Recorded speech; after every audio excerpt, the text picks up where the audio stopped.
now invite Dr. Parul Chakral to speak on operational limits, radiation units, and radiation monitoring.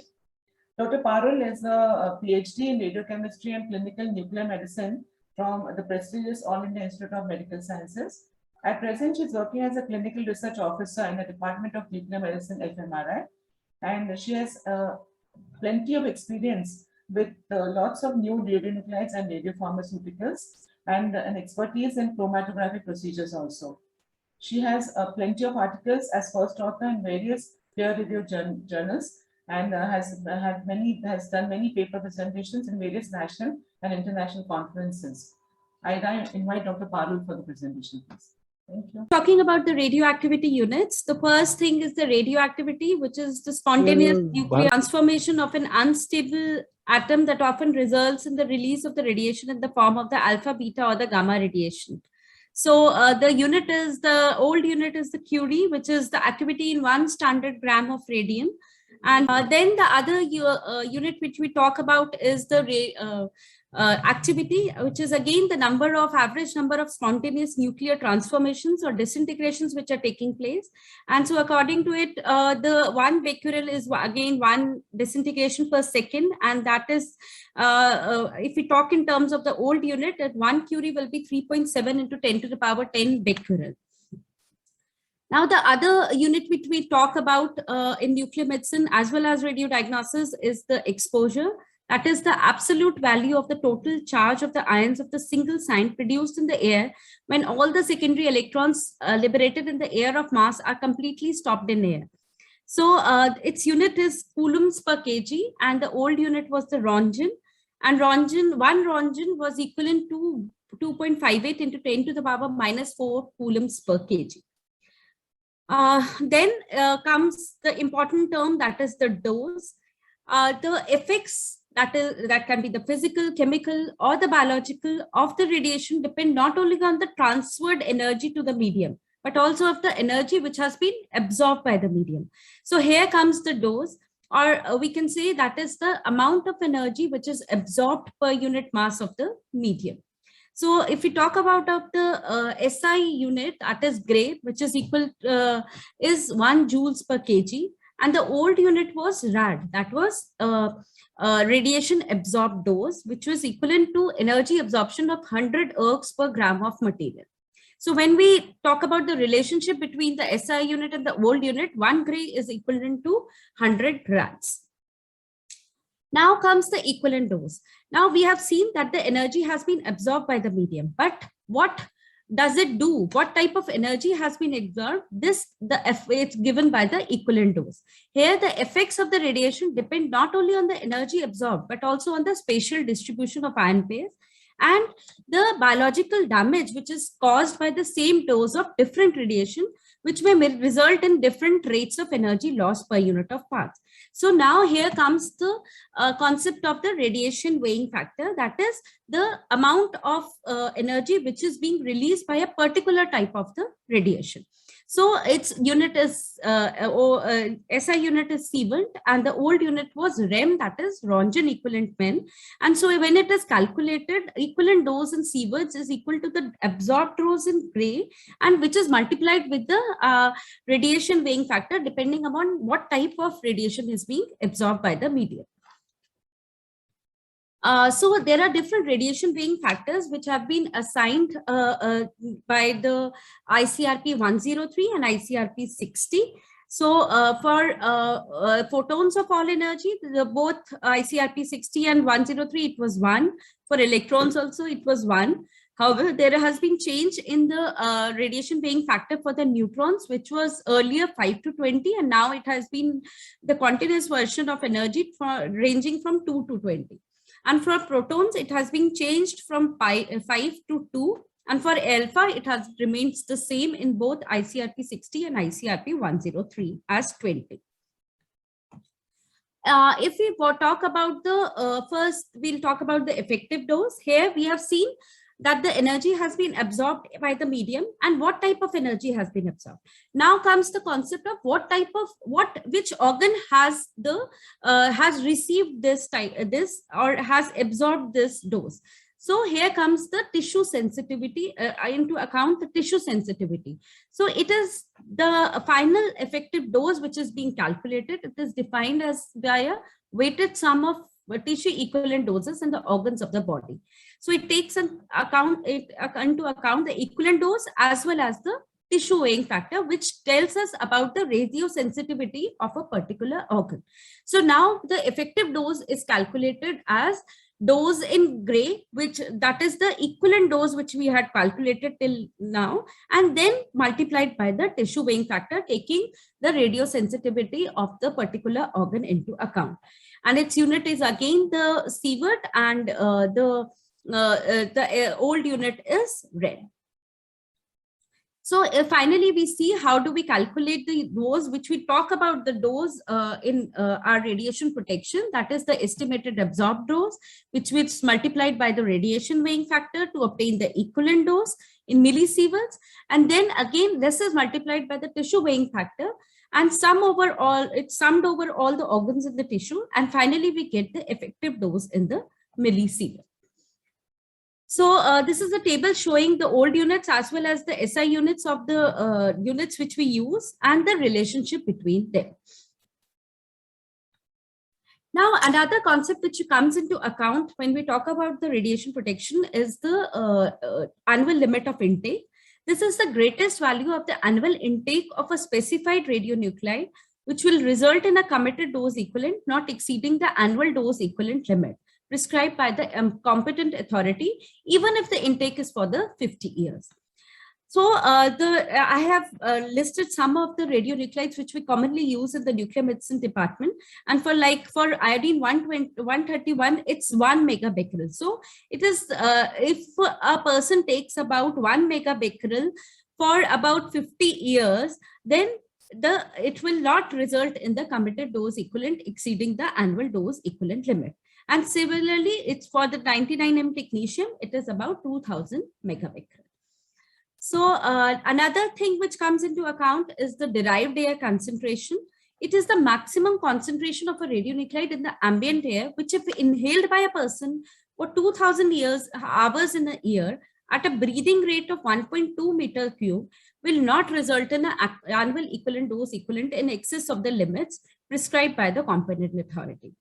So when we calculate DAC, it is ALI, that is the annual limit of intake, divided by 2.4 into 10 to the power 3 becquerel per meter cube.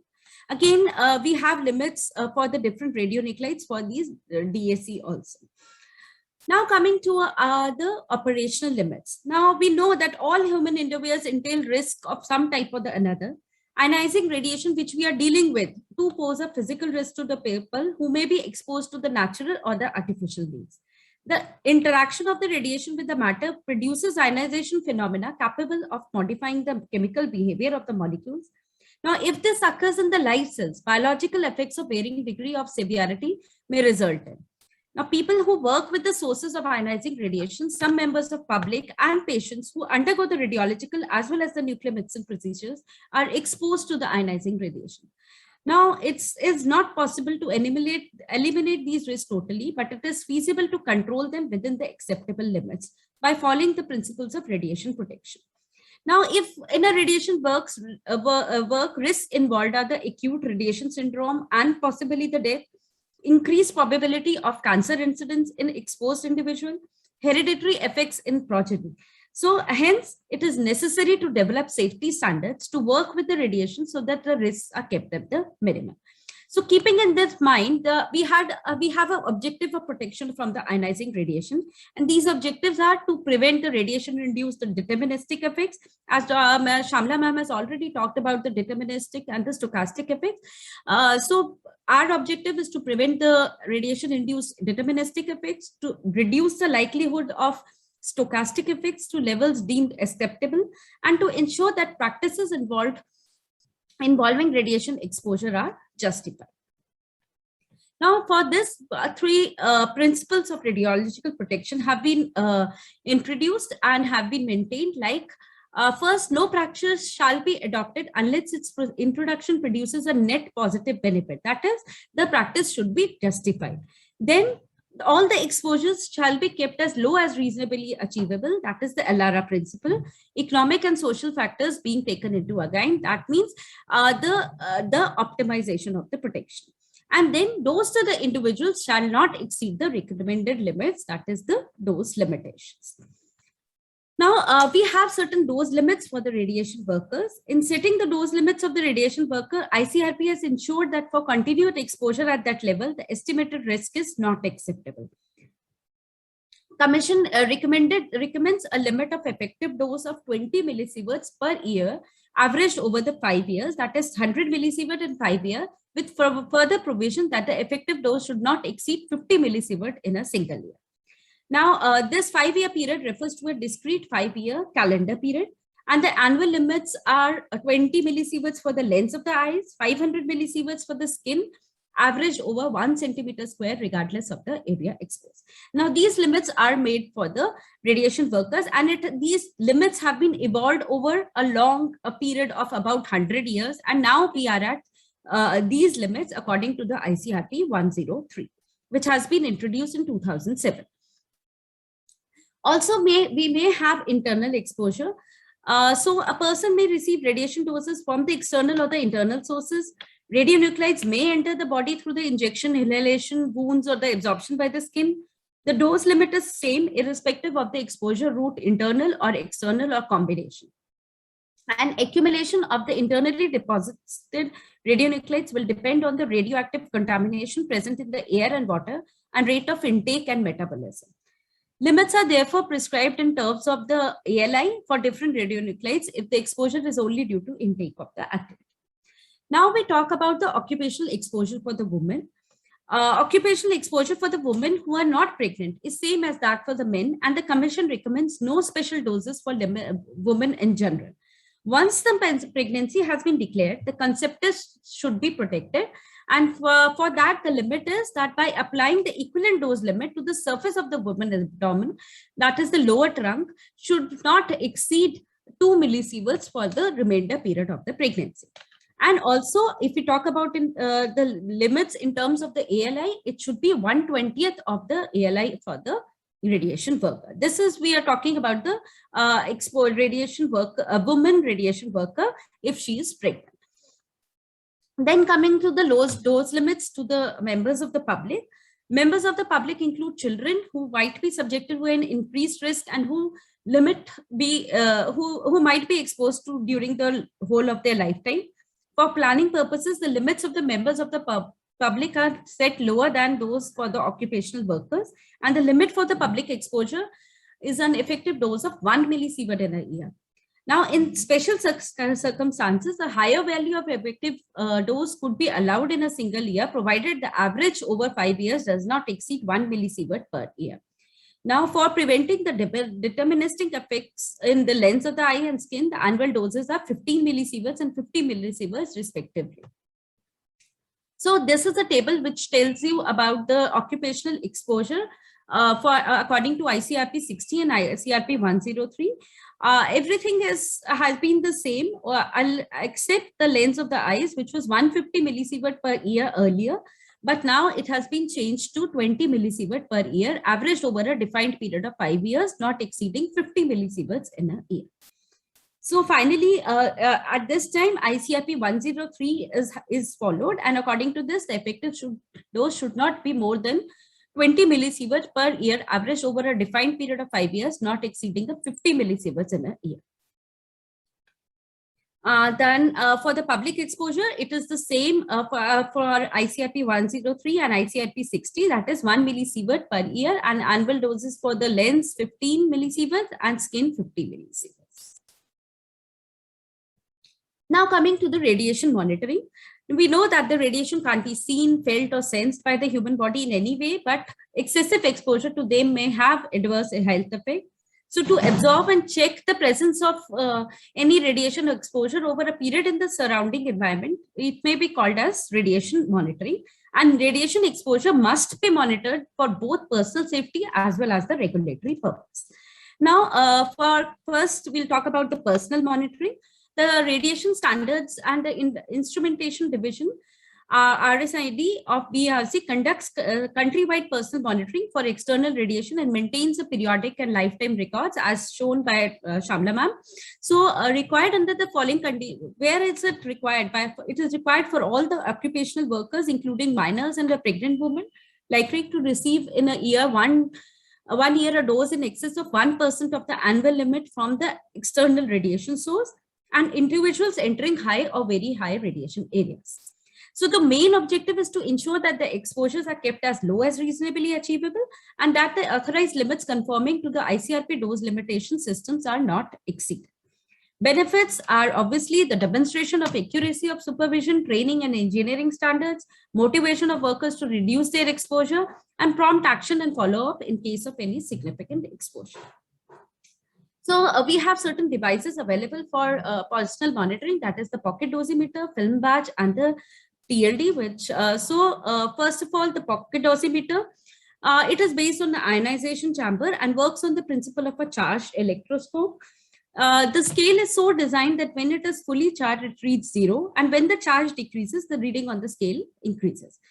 For its working, the ionization radiation discharges the dosimeter by ionizing the sensitive volume of the chamber, and the amount of exposure can be read from the scale. So this is a pocket dosimeter, and you can see this is this is the display, and this is the charger. And there is a charged electroscope, and as the ionizing radiation ionizes the sensitive volume of the chamber, the amount of the exposure can be read from the scale. The advantage is it gives immediate reading. However, the disadvantages are that it requires frequent charging. And as the charge leaks over the time, the cumulative reading may over a long period of time can be erroneous. Then comes the film badge. It is the oldest and the most popular and the cost-effective device. Consists of an aqua-fevered film pack consisting of 2 films, fast and the slow. And there is a cassette containing a set of discriminating filters for different types of radiations like gamma, beta, X-rays, and the thermal neutrons. So this working, first I talk about the working. The photographic film consists of a sensitive layer of the silver halide crystals in a gelatin spread on a cellulose acetate base. On exposure to radiation, a latent image is formed on the film. The processed film shows a blackening. Now this blackening is proportional to the amount of the radiation recorded, and blackening is termed in terms of measured in terms of the optical density, which is measured by the densitometer. It is then compared with the calibrated film exposed to the known radiation. Now this is a film batch, and you can see these are the different types of filters which are being used. And in between these two windows, there is a film pack. So first window is the open window. Second is the plastic window for beta rays. Third is the cadmium window for neutrons. Fourth is the thin copper, which is for the soft X-rays. Fifth is the thick copper for the hard X-rays. And sixth is for the lead, gamma rays. Is made up of lead, which is for the gamma rays. So the advantages is that it provides a pattern of the film under various filters, which is helpful in discriminating different kinds of radiation. Gives a permanent record. It is inexpensive, small, lightweight, easy to handle and process, reasonably accurate, and can be used over a wide range of equivalent doses from 0.1 millisievert to 3 millisievert. However, the disadvantages are they cannot be reused. It involves long waiting period and tends to develop fog due to humidity and heat, which may obscure the actual exposure reading. So it cannot be used for the long periods because of the latent image fading. Then comes the thermoluminescence dosimeter, that is the TLD, which is being widely used these days. And the principle is that some materials glow on heating, and this phenomena in which certain materials undergo emission of the visible light when heated after the material has been exposed to ionizing radiation is known as the thermoluminescence. Material used are the thermoluminescent crystals or the phosphors. And this principle has developed into a sensitive and accurate method of radiation dosimetry. Response is directly proportional to the amount of radiation absorbed dose, not to respond to individual ionizing events, hence cannot be used as the rate meter. It consists of 3 Teflon discs embedded in the metallic nickel-coated aluminum and enclosed in a TLD cassette with filters used to monitor gamma, beta, and X-rays. A cut is provided at the end of the card to ensure a fixed orientation of card in the TLD cassette. Now, when the TLD phosphor is exposed to ionizing radiation, electrons released in ionizing process are trapped by the lattice imperfections in the crystalline solids. And these electrons remain trapped till they are released by the thermal agitation at some elevated temperatures. They emit light in this process. And finally, the amount of light which has been released is equivalent to the amount of the dose absorbed. So you can see that these are the three Teflon discs, and these are the three windows, which are open window, plastic window, and the metal window. And this is the card in which this phosphor, TLD phosphors are present. So measurement of light is done in the TLD analyzer, which has a special disc or a plancet on which the phosphor is kept after irradiation.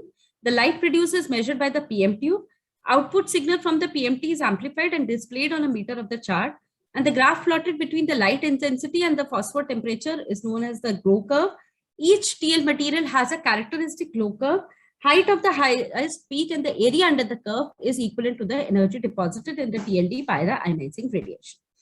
So there you can see that after the ionization, the electrons move to the conduction band and they remain there unless they are agitated by the heat. And once the heat is provided to them, after heating, they come back to the valence band, but by the emission of the thermoluminescence light.